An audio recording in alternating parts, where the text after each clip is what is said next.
Now, I'd really like to thank Dana for that seriously informative and inspirational speech.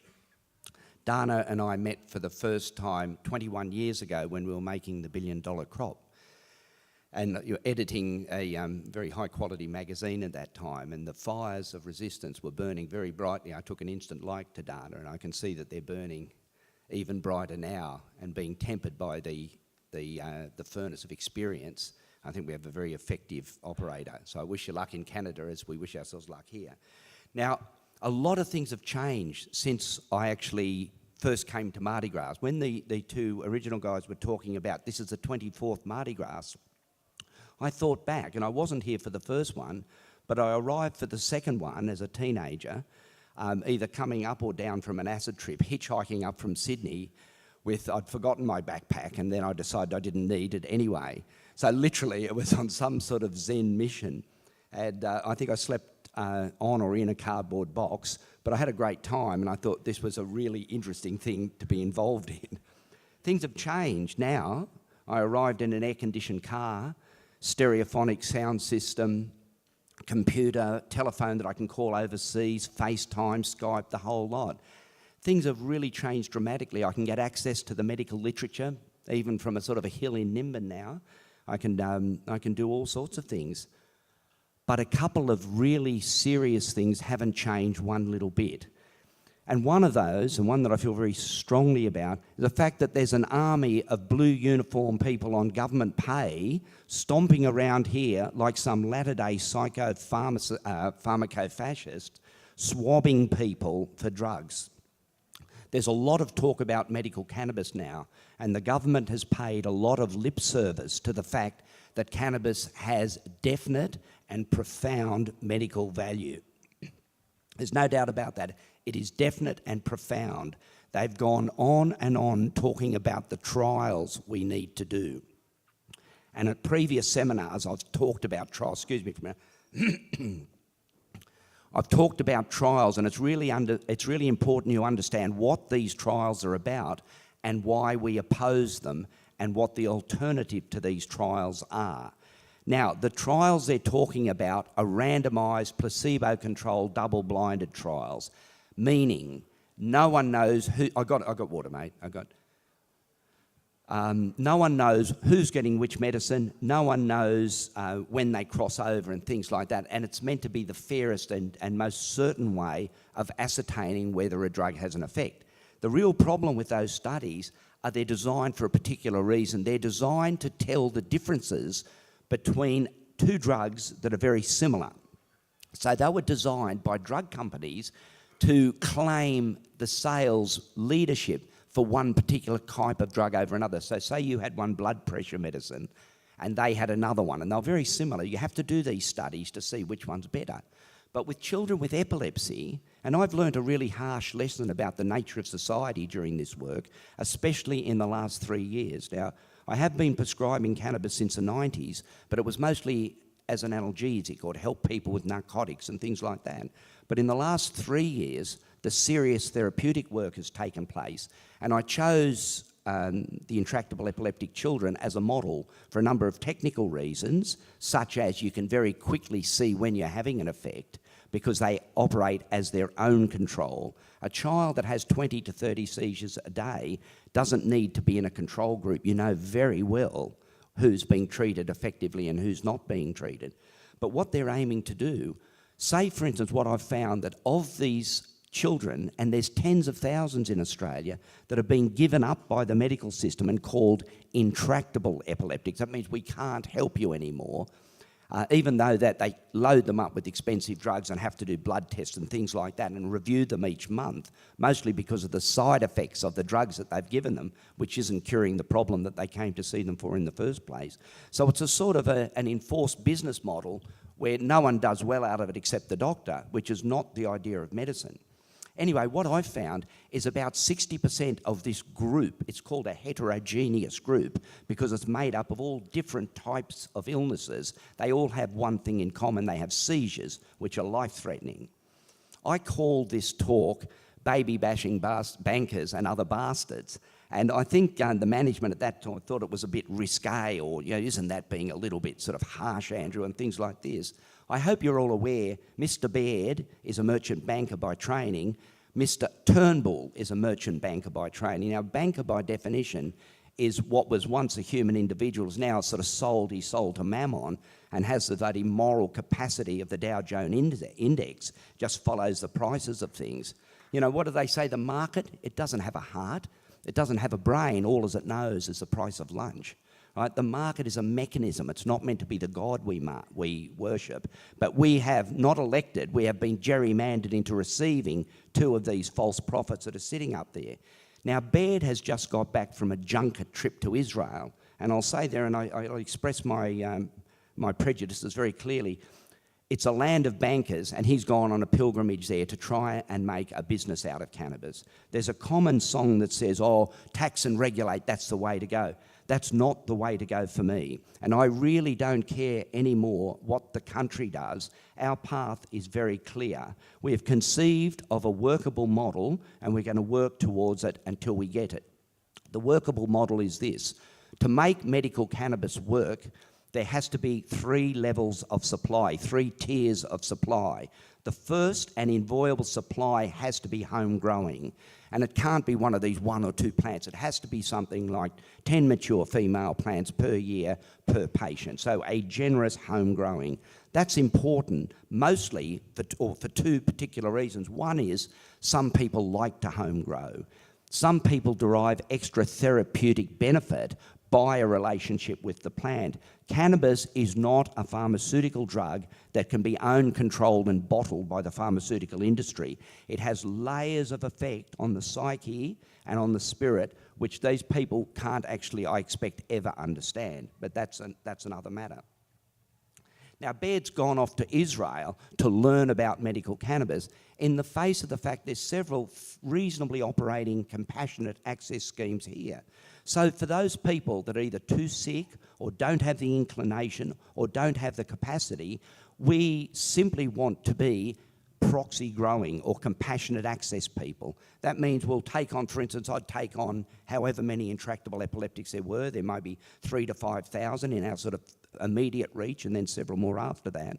And we'll grow and provide for them, with the only regulation being tests of purity and potency. So I don't want to sound hackneyed, but at that level, cannabis has to be treated as a herbal medicine. Right? I simply cannot and won't buy in to the idea that it must be an allopathic medicine. But the third tier of supply after home growing, proxy growing by devoted and compassionate people, and then there can be pharmaceutical growing like GW Pharmaceuticals. Now, I presume their quality control and all the rest is excellent. It's not that hard to do. But the problem there is, when we supply anti-epileptic medicine to a family with a child with intractable seizures, the average cost of that is about $150 a month. Now, if we were growing outdoor instead of in closets and tents, the price would be significantly lower than, but $150 a month.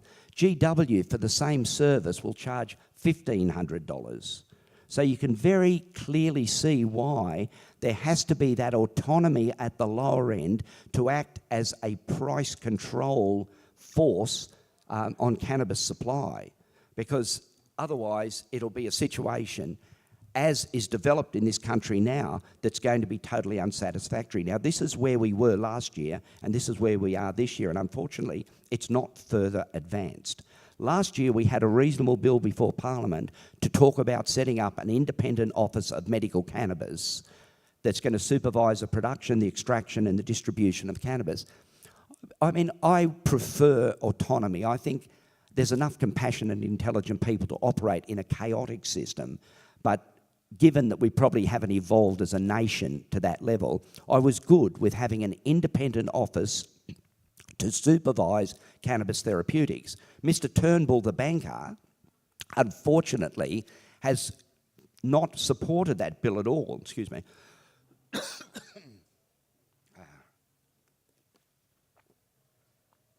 He's not supported that bill at all. Instead, he's put up his own bill in which the control of cannabis is totally under the control of the TGA, or the Therapeutic Goods Administration. The Therapeutic Goods Administration are basically the price maintenance unit for Big Pharma.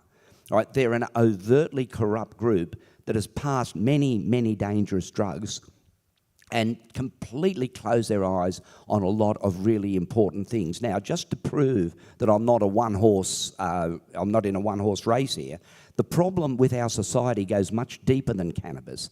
Even though cannabis is a critically important element, the attack on your health and the health of the population goes on at all levels. And I want to share just one little example of that so you realise how pervasive and dangerous the situation we're moving into. Now, I think you have to accept that we're in the process of a downward quality of health. The incidence of most chronic diseases are increasing, sometimes substantially.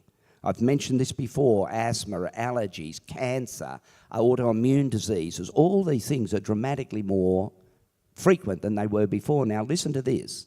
Including arthritis, right? Everyone's got an uncle or themselves that are suffering with arthritis, and it can make your life a complete misery.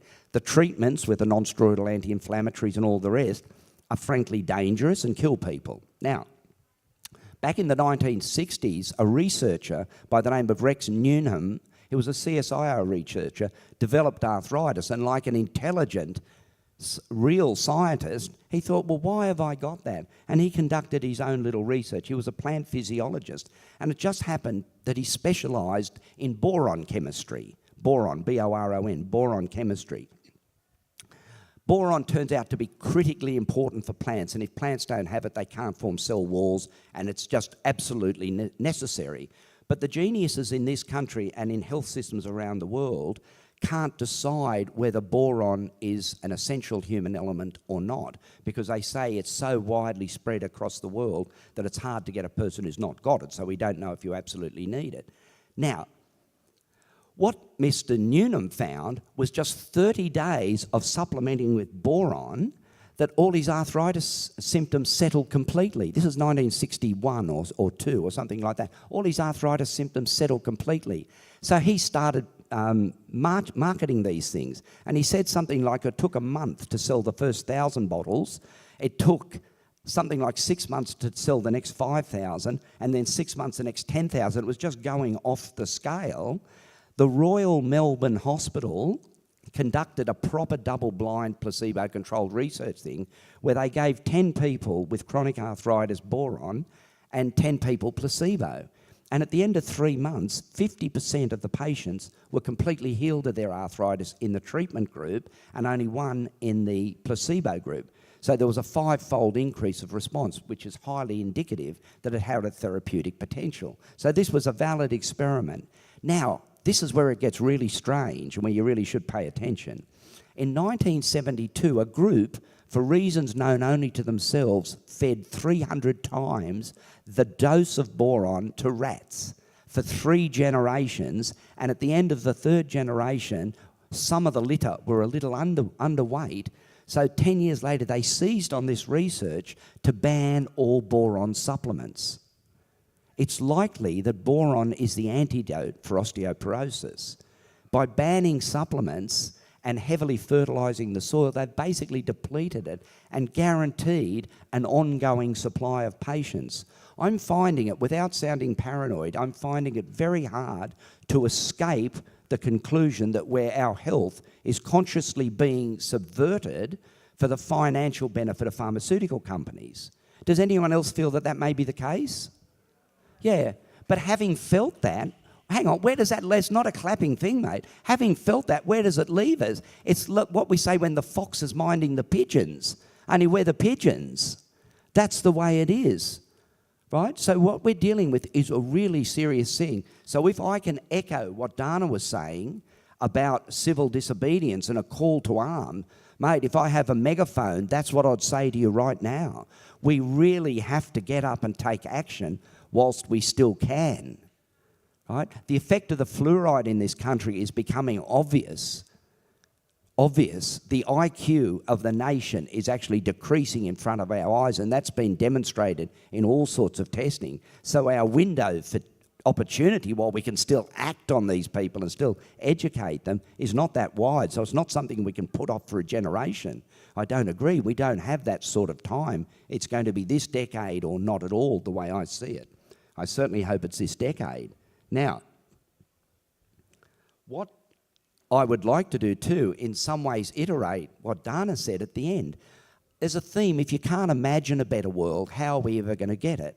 So in the midst of these sort of blue thugs sort of parading around, judged not by their conscience, but by their adherence to the law.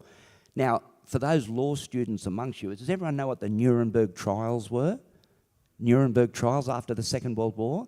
What happened? That's when all the Nazis were tried by the Allies. And they all lined up in their uniforms and said, oh yeah, I shot all these people or I bombed all these people, but I did so because I was ordered to do it. And what they call the Nuremberg Principle very clearly and very firmly set out that if you commit an act that's at violence with normal human conscience, and that should be self-evident, you're as guilty of that crime whether you are the one that initiates it or you're following the rules, as it were. I've constantly tried to articulate this to the police. Why arrest this mother for giving a cannabis oil to her sick baby?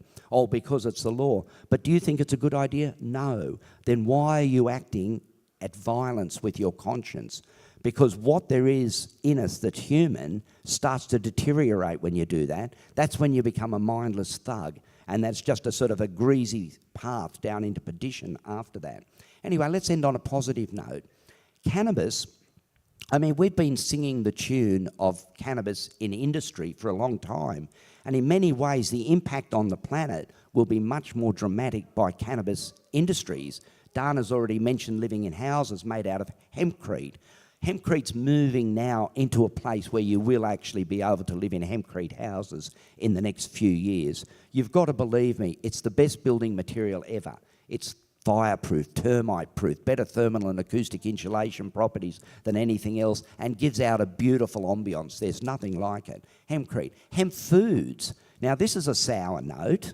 Mr. Baird, who's gone off on a study trip to Israel to form his little dirty company in Tamworth and make their grubby little money out of it, he actually has voted as a government against New South Wales having access to hemp seed foods. So even though I'm extremely proud to announce finally, after a 25-year campaign, there's now commercial quantities of truly organic Australian-grown and Australian processed seed available. And you can sample those at the hemp bar, wherever that is, and I suggest you do that. It's a milestone. Now, I've spoken before about the endocannabinoid system and how important it is, and people often use that as a de facto say, well, that's good, then I can have a smoke. But if you eat regular hemp seed, I don't want to turn this into a lecture, if you eat the hemp seed regularly, especially this fresh Australian stuff, the endocannabinoid system will normalise. That's the genius of the endocannabinoid system is the anandamide, its own messengers, are made from the cell membranes of your own body. So when you need it, it creates itself. It's quite a stunning process. But if you haven't eaten the right fats and oils and your membranes are hard and full of trans fats from McDonald's and things like that, you don't get the endocannabinoid system, and you're missing out on quite a bit. Dana mentioned going to school on a bus made out of hemp plastic. Now, most of you probably have seen the $1 billion crop and the Henry Ford car in 1941 from hemp plastic. Just reflect for a minute what this would have on our world. Next week, there's going to be a big protest in Newcastle because I find to my distress, Newcastle is the world's biggest coal loading station. Did everyone know that? We pump more dirty coal out of Newcastle than anywhere else. There's going to be an occupation next week because the government, in its wisdom, has now increased the fines for protesting. So if you protest on a coal facility, you can be charged at $5,000 a day for trespass.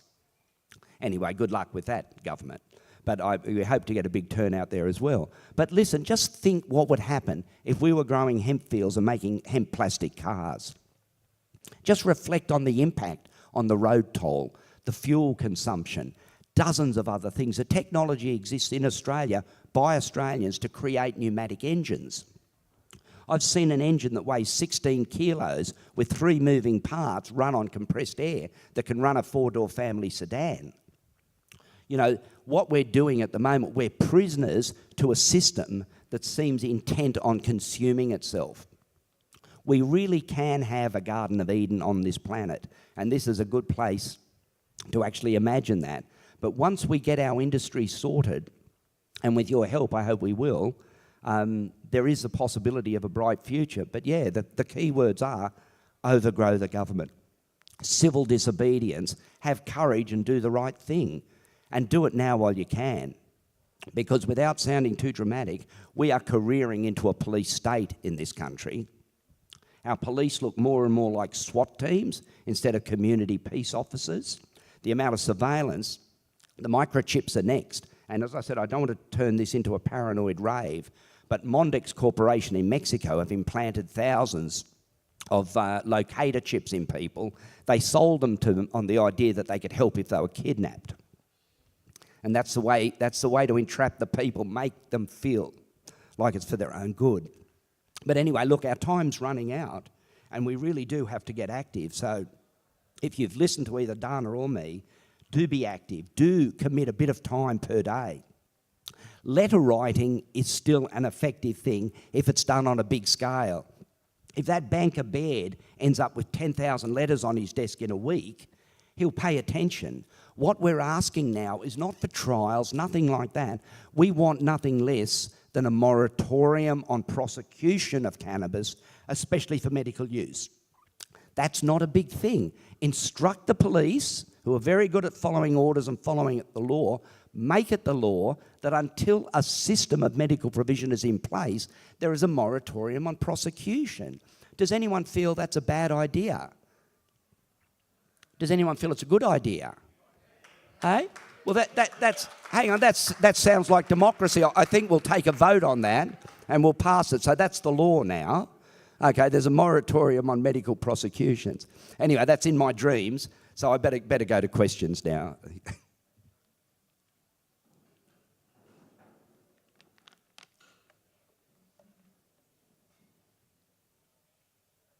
No questions.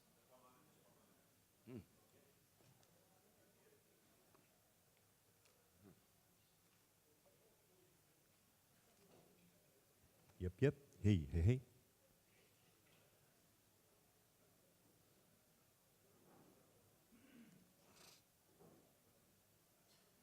Thanks very much for your time and your expertise.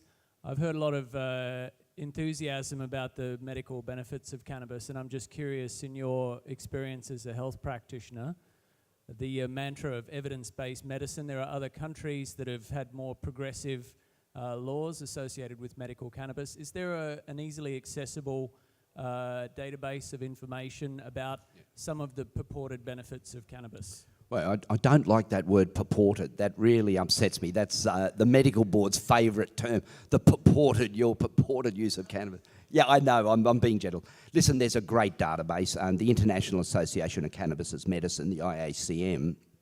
Just get onto that website, and there's a huge and comprehensive database there.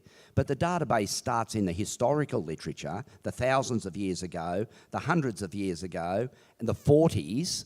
You know, there's different frames. But the evidence is overwhelming. You're talking about evidence-based medicine. It's overwhelming, right? In anyone, no one can deny it. It's like denying the sun rises in the east. You know, it's just an illusion based on the fact that if they repeat the lie long enough, it has a ring of truth in it, right? We're talking about volumes, right? Cannabis is the most, in terms of toxicity, I challenged the anti-group, the doctors. I don't want to sound bitter and twisted because I'm deregistered, because I think I said at a talk previously, it was like being kicked out of a bucket of shit, right? Things are really sad in the medical profession. No, seriously, like you've got a group of people, they're meant to be the brightest in the land. They've misused antibiotics now, so we've got a serious problem with resistance, right? They've misused non-steroidal anti-inflammatories. Now we've got sort of ulcers and all the other problems that go with it. They're not a very bright lot. They're just dancing puppets. They're misusing statins. Right? They're not really they give lip service to health, but they don't do it themselves. They seem to have put themselves in a voluntary censorship mode. Like a parent will go in, well, I'm thinking, like, look, the last drug you gave little Johnny for the epilepsies made his skin peel off, and I'm really keen not to do that again. I'm thinking of using cannabis. What do you think? Oh, I can't say anything about that. Probably doesn't work. You know, that's the sort of dancing puppet bullshit we get out of them. Right? They're not real scientists. Right? Real scientists have open minds. You know, they say it's like the parachute. Doesn't work unless it's open. That's lacking. Right? What we've got is a bunch of overpriced bullshit artists. Talking lies, but IACM, I think it'll get you as much as you need. Mm. No, just, I can't see, it's dark out there. My question's a bit naive, because when everyone says about changing the law, like, who actually has the power? Is this working? Who actually has the power to change the law? Like, you can do change.org, Okay, yeah, no, good question. you can write letters, but after that, what's the process that you can actually see it's actually happening or not happening? The question is a very good one. Who has the power to change the law? And I would say an emphatic answer to that would be me, you, and anyone in this room with balls and brains. They're the people who have the power to change the law. Now, if the question is, how is the law to be changed? I think Dana hit the nail on the head. Listen, we can't fool ourselves. We are living in a right-wing quasi-police state. Right? That might sound a bit extreme, but remember, we're sending military people off to wars that the country emphatically didn't want to do. We're exporting uranium in the face of the world's largest nuclear disaster on our shorelines of our ocean, the Pacific Ocean. Fukushima in Japan is the world's biggest nuclear disaster, and the clowns here are talking about expanding uranium production. You know, it's not a democracy in this country. Now, to answer your question more practically, by what form will the law change? I'll start with this. Back in the 70s in Holland, they developed a whole coffee shop industry without changing the law at all. The police got a direction to make the interdiction on cannabis the lowest priority in their day. So they had to do everything else before they went to pot. So pot just got left alone. But they ran all those coffee shops for 20 years without changing the law, but by changing behaviour. And that's sort of what Dana, I think, was indicating there. We just have to desensitise the pricks and overgrow them, even if the law doesn't formally change. See, we've got a situation now where the feds have legalised cannabis under a TGA guideline.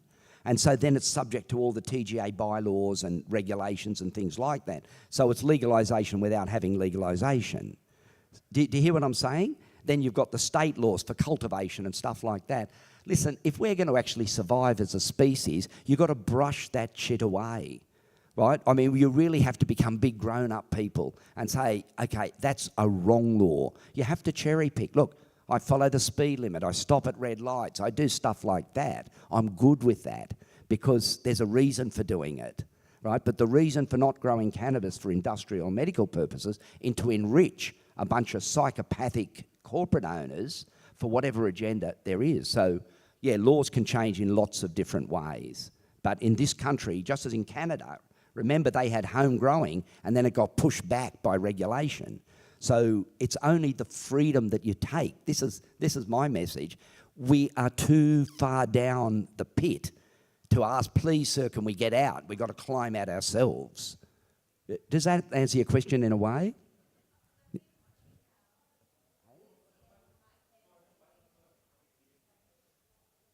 The last 2 years I've been watching how Lucy Haslam and Mike Baird and other people keep saying they're going to change the law, and it goes to politics. I don't quite understand it, but nothing seems to be happening. It just all sounds more technical. Like you said, it gets under the TGA, but originally when I went to the symposium at Tamworth, the idea it wasn't going to be under the TGA. And so it's just, where are all the people's rights? It's the first of many double crosses. And then I found out we don't even have a Bill of Rights. So we don't have any rights in here. So that's why I was wondering. Yeah, I don't want to get sort of poetic with the words, but we say you don't have a Bill of Rights. We have rights that we take ourselves. You're not given rights. You have to take rights, right? I don't want to sound like Red Ned sort of waving a banner or something like that, but there's either free people or slaves, basically, right? Free people or slaves. You can be a wage slave, you can knuckle under the system, or you can imagine a better world and then work towards it. Now, you were saying, yes, things have changed. I was happy with Di Natale's bill for an independent office. I would have worked within that system. I'm not going to even try and work within the TGA system because it's too restrictive. Listen, we're in a psychopathic situation. The only people that are going to be able to prescribe these drugs are specialised doctors. The people at Sydney Uni, they've been given more money than they know what to do with. They're addiction doctors. They made their careers handing out methadone, right? I mean, they're not open to new ideas. These aren't the sort of free-thinking, forward-looking people that need to drive this sort of thing. They've had $30 million for more than a year now. What have they done with it? They're thinking about doing a driving safety test with, that's all been done. Yawn, right? They've drowned rats in mazes. When are the people going to receive the medicine? It has to be by direct action. These people, look, as I said, I don't want to sound like I've ingested too many psychedelic drugs, but I consider them satanic in their behaviours, right? We've got these fundamentalist crud, Baird, Scipione and the police minister, born-again Christians, leading a campaign. That's why I call them baby-bashing bankers. Every seizure a child has that's unrelieved is the equivalent of knocking them on the head, right? They know that. They simply don't care. That makes them psychopathic, right? Therefore, by logical association, we have allowed ourselves to be governed by psychopaths. That's the way I see the world at the moment, and I can't see it any other way. You said, who's going to be prescribing them is there any rules at the moment? Is it a GP? Is it a neurologist? Is it just any doctor? Yeah, firstly, you shouldn't be asking me about anything that they are doing because they don't tell me and they are sort of pretending I'm not there. I'm good with that, right? I mean, the way the roll goes, they're eventually... I mean, remember, Sydney Uni has imported pot from Canada. I mean, with all respect to Dana, we grow perfectly good pot here. I'm sure it's as good as BC bud. I won't say it's better, but it's as good. And just from a carbon point of view, why are we shipping BC bud? Right? What are we dealing with? These people are trying to think that they're just inventing this movement. The compassionate access movement is quite deep. It has thousands and thousands of people. It's really there. But I lost track of the question. Hang on. Have you heard any news about who is going to prescribe it, prescribe it? Yeah. Well, as I said, don't ask me, but the indications at the federal level are it will be a small number of specially selected doctors. And according to the federal model, and remember there's federal and state, so there's going to be different ones, there's going to be only reserved for, like, last option. So say, for instance, we've got a seizure person, they're presenting with their first seizure. My behaviour now would be unequivocally start them off on a CBD-dominant cannabis, no questions asked, as the front line. They want them to go through every other alternative and suffer all the toxicities before they're allowed to get access to cannabis. That seems to be the way they're lining it up to keep it small. With the saliva test, we asked, in fact, Fiona Patton, she's here, from the Sex Party, asked them, what about the medical cannabis provisions and the road saliva test? Oh no, they're the same. They'll lose their licence just like everyone else. So what they're basically saying, you can have medical cannabis, but you can't drive and you probably can't go to any workplace. So this is the act of psychopaths. Right? They realise that the movement of the people finally is strong enough to make a bit of a movement, but they want it not to work. So on one hand it's giving, and the other hand very strongly it's taking away. Now, as far as I'm concerned, I'm not going to keep turning up to Nimbin just as a talk fest, because when it's all said and done, as I've said before, more said than done, what we need to do is seriously address the issue of saliva testing. Did everyone listen to Dave Shoebridge, or the Greens guy yesterday? I learned a few really disturbing things. These saliva tests, they can test for a whole range of drugs, but they've selected just amphetamine, ecstasy and cannabis. They left out the important impairment drugs like the narcotics, the cocaine, the benzos, the hospital narcotics. These things cause impairment. They've just selected out. This is a selective attack on the cannabis community and a way of the system countering the advances we're making in medical cannabis. And really, it has to be resisted.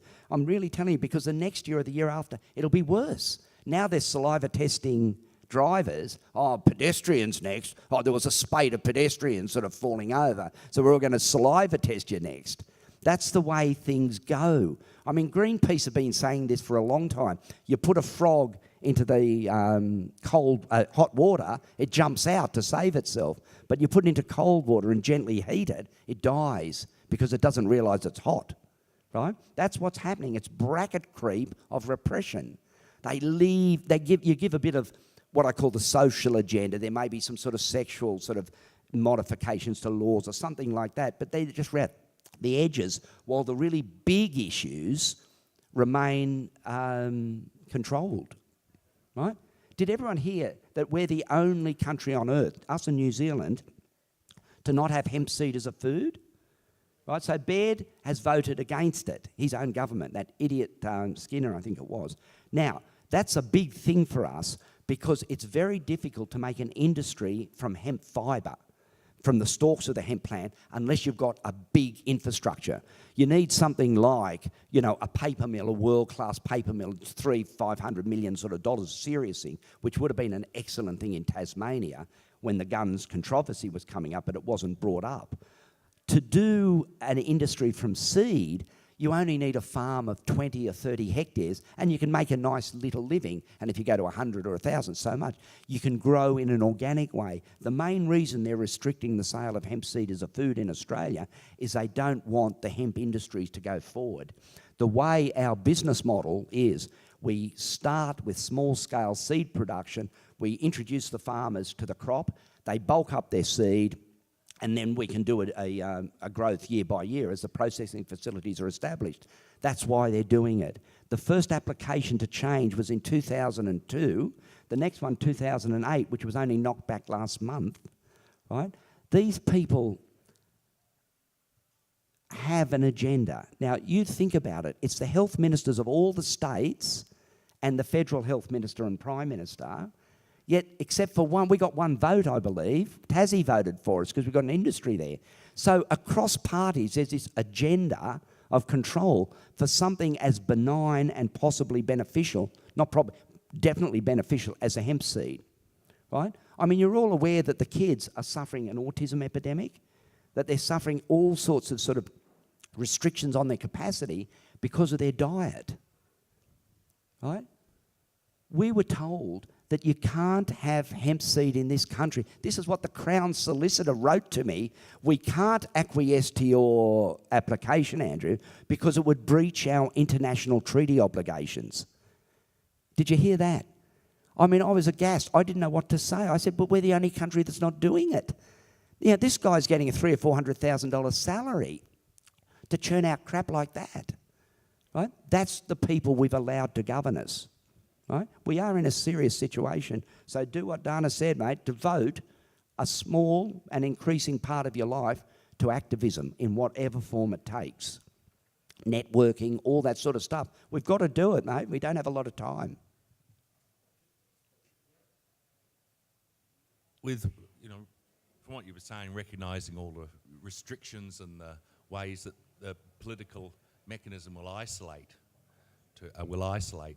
to obviate, any success in legalisation.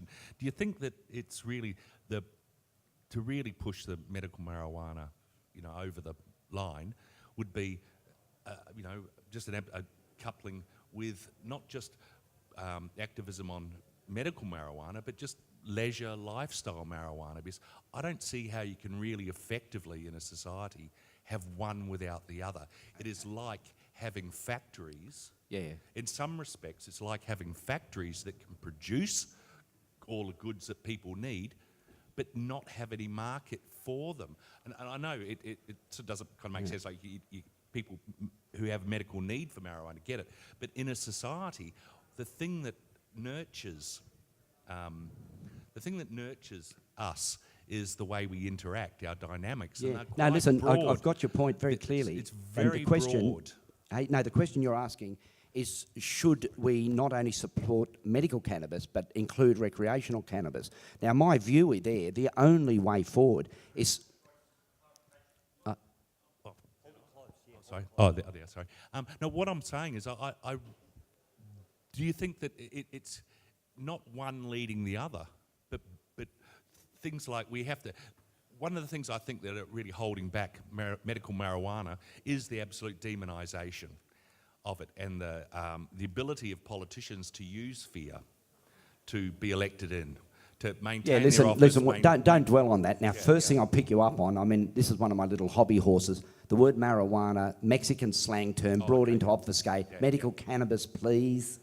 Okay. Now, listen, the question about recreational and medical is important, because I'm one of those that think that, I mean, I won't say all use is medical to a point, but I will say the judicious and socially responsible consumption of cannabis in a recreational, personal and sexual setting can only be of benefit to the community, right? It's very obvious. In Colorado, where they've had recreational cannabis, what are the social indicators? Fatal traffic accidents, domestic violence, suicides, all measurably down, right? What can you say? That's medical. Okay, it's not direct treatment of a disease, but it's treatment of a society. Yeah, it's the herb that'll heal the nation. I think Bob Marley might have said that, so it's not original. But yes, recreational. They have no place in cannabis at all, or in hemp. So the end of the road is just the herb grows free. That's my tuppence worth. I'm not doing grow rooms with barcoded plants. I'm not doing freaking CCTV cameras or anything like that. That's not the way we've spent the last 25 years fighting for. Right? It's out of prison. But to answer your question simply, recreational is a benefit to society, because in those small cases, and listen, in terms of drug abuse, right, drug abuse, you look at almost any drug and the same proportion of people have trouble. So say you look at alcohol, 10% of people become alcoholic. If you look at pot, about 10% of people spend too long on the bong for a number of reasons and things like that. Benzos are very similar. There's always a problematic group. But because cannabis has a unique safety profile, they don't need to be corralled and treated in the same way. You can use social pressure, social support. That's what people need, to be lifted up rather than squashed down. So, yeah, all laws have to go. But as far as your question is, I certainly support recreational cannabis. Yes. Hey mate, so I'm going to start off with just a little quick story. I have a very, very close person to me who quite prone to skin cancers, and they are able to develop a black tar type substance where they apply that to where the skin cancer, where the melanoma is, and then over time it draws out the cancer. So I'm not against at all medical marijuana. I feel like I believe him wholeheartedly when he says that, and I think that is something that is amazing. And apparently the ingredients that go into making this black tar substance, if you buy them individually, it's legal, but if you combine them for some whatever reason, that substance now becomes illegal. I have no idea. I don't know too much about it. I've just heard that from someone very close to me. But hang on, what's this got to do with cannabis law reform? My question to you is, I've got a condition, it's called ankylosing spondylitis. My rheumatologist, like essentially it's arthritis of my vertebrae. So my question to you, because what my rheumatologist and what the pharmacy want to do is they want to put me on like this certain medication that will help it. My question is, medical marijuana, who would be an expert in the field of medical marijuana to say, with the symptoms I have, for example, this would be the remedy, this would be the cure, this would fix you? Ankylosing spondylitis, for those who don't know, it is a serious, potentially progressive condition that starts high in the spine and ends up ankylosing the spine itself. We have a couple of ANCSPON patients on our books. We're working with CBD dominant cannabis and a few other dietary things, which I can certainly talk to you about afterwards. So this can't be a consultation, but any arthritis with an inflammatory component can be addressed through diet with cannabis as an assistance. Now, with regard to your skin cancers, I'll just say this generally because I've spoken about this before. At the moment in our clinic, we don't treat melanomas or suspected melanomas with cannabis. Now, I do that for a reason. We certainly treat BCCs or basal cell carcinomas, right? And people are encouraged to actually use the oil concentrate on a BCC. And we've had pretty reliable regressions without scarring for that. The reason at this stage I'm being somewhat cautious, I don't want to become sort of some mad idiot who says, oh, put pot on anything and see how you go. BCCs or basal carcinomas never metastasize. So if we have a treatment topically that isn't successful, we haven't compromised the patient's life. At the worst, they'll just need a bigger cut to get it out. With a melanoma, because there's a very clear association between the depth of invasion into the sub and spread into the bloodstream, my strong advice to people is to have conventional excision in the first instance, and then we use diet and cannabis to prevent recurrences. But I just don't see that it's worth the potential risk of treating a melanoma topically when controlled excision does better. Thanks for the... Huh?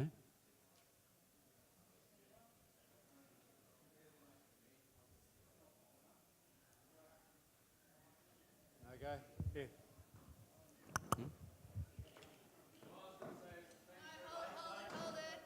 Hold it, we're recording this and doing all that stuff. Cheers. Thanks very much for the information with regards to that. Because, like I said, I don't know much about it. Just as someone who's extremely close to me, we've had a few chats about it. So, like, I don't really know much about it. So it sounds like you do, which is like I'm just here to get information with regards to angst bond, like you were saying. I'll catch up with you after the talk, and I'll just What's give your you... name? Sorry. I'll catch up with you after the talk. My name's Roran.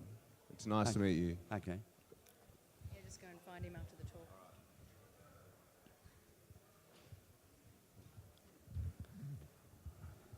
Thank you. Thank you, Andrew. Right. This word, recreation, a very important word. We should define this clearly.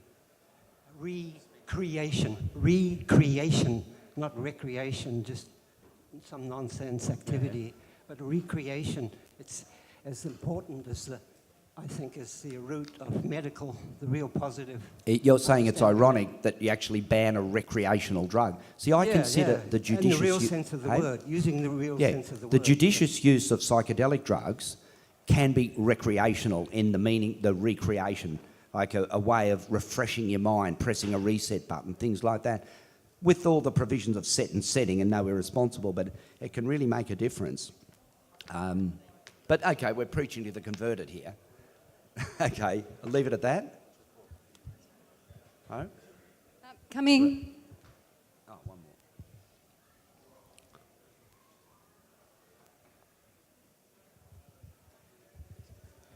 more. Hi there. I'd just like to say, I'd just like to say it's really inspiring. Your talk today is like your intelligence is really I don't know, it's really inspiring. Sorry, I just have to say that. I also have one question. That inspiration has made me feel like I want to go and do something. And I think a lot of us will go home and not do a lot about the cause, if you know what I mean. You mentioned overgrowing the government. In what sense what things can we go home and do to benefit the cause? Like, what are little things that we can go home and do, like tomorrow or something? All of us, what can we go and do to help? Well, I don't see that as my role as to sort of direct the movement generally. I mean, there's so much going on just getting the medical and the recreational, but the sort of things you could do, I mean, think about it. We have to make severe action against the saliva test. So certainly for the next MardiGrass, we've got to think about blockades or something. Just don't let it happen passively. You could do things like organise, I'm thinking of getting a stencil that says medical cannabis save lives, you know, bared lies while children die, something like that, just to put it in people's faces. Like, graffiti's good. I mean, I don't like tagging, but nice, neat graffiti to sell the message is a poor man's advertising. There's so many things you can do, right? Letter bombs. That might be a good one. That's a novel thing. We haven't had much of that in this country. Right? Only joking. Right?